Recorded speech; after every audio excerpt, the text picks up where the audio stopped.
Hi friends, welcome to my channel. ఈరోజు మీ ముందు ఇంకొక విషయాన్ని చూపించడం కోసం ఈ వీడియో తీశాను. ఇవి రేషన్ బియ్యము. ఈ రేషన్ బియ్యానికి సంబంధించి నేను ఆల్రెడీ ఫుల్ వీడియో అనేది పెట్టాను. చూడని వాళ్ళు ఎవరైనా ఉంటే ప్లీజ్ చూడండి. అయితే నేను ఆ రోజు ఒక విషయాన్ని చెప్పడము మర్చిపోయాను. అంటే నేను అప్పుడు అంత అబ్జర్వ్ చేయలేదు. తర్వాత చూసినట్లయితే చూసారుగా, ఇవి రేషన్ బియ్యంలోకి కొన్ని కొంచెం లావుగా వైట్గా ప్లాస్టిక్ బియ్యం లాగా కనిపిస్తున్నాయి చూడండి. అవి అందరి రైస్లో ఉన్నాయా లేకపోతే మా దాంట్లోనే ఇలా ఉన్నాయా అనేది నేను ఒకసారి మీకు చూపెట్టడం కోసం ఈ వీడియో తీశాను. అయితే మా రైస్లో ఇలా ఉన్నాయన్నమాట ఈ బియ్యము. అయితే ఈ బియ్యం ఏంటి ఇలా ఉన్నాయి అని చూస్తే అవి నిజానికి ప్లాస్టిక్ బియ్యం ఏం కాదండి. ఆ బియ్యంని ఫోర్టిఫైడ్ రైస్ అని అంటారు. ఫోర్టిఫైడ్ రైస్ అంటారు.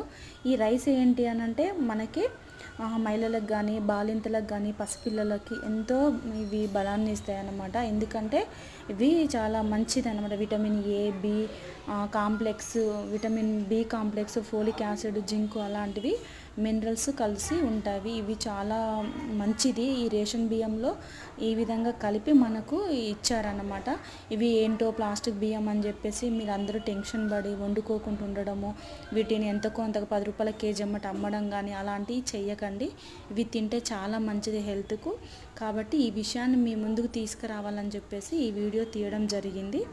కాబట్టి మనము ఖచ్చితంగా ఈ బియ్యం అనేవి తింటే చాలా మంచిదండి హెల్త్కు. ఒకసారి నేను ఇలా కూడా అబ్జర్వ్ చేసి చూశాను అన్నమాట. ఒక గిన్నెలోకి కొంచెం వాటర్ తీసుకొని ఆ వాటర్లో ఈ బియ్యం అనేవి వేసాను.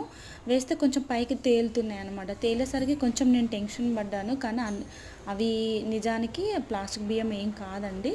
కాబట్టి ఇవి ఇట్లా కూడా మీకు చేసి చూపిద్దామని చేసి చూపించాను. కాబట్టి మీకు ఎలాంటి డౌట్స్ లేకుండా మీరు ఈ బియ్యాన్ని అనేది ఎటువంటి టెన్షన్ లేకుండా వండుకొని తినొచ్చు అనమాట. మన ఛానల్ని ఫస్ట్ టైం చూస్తున్న వాళ్ళైతే ప్లీజ్ సబ్స్క్రైబ్ చేసుకోండి.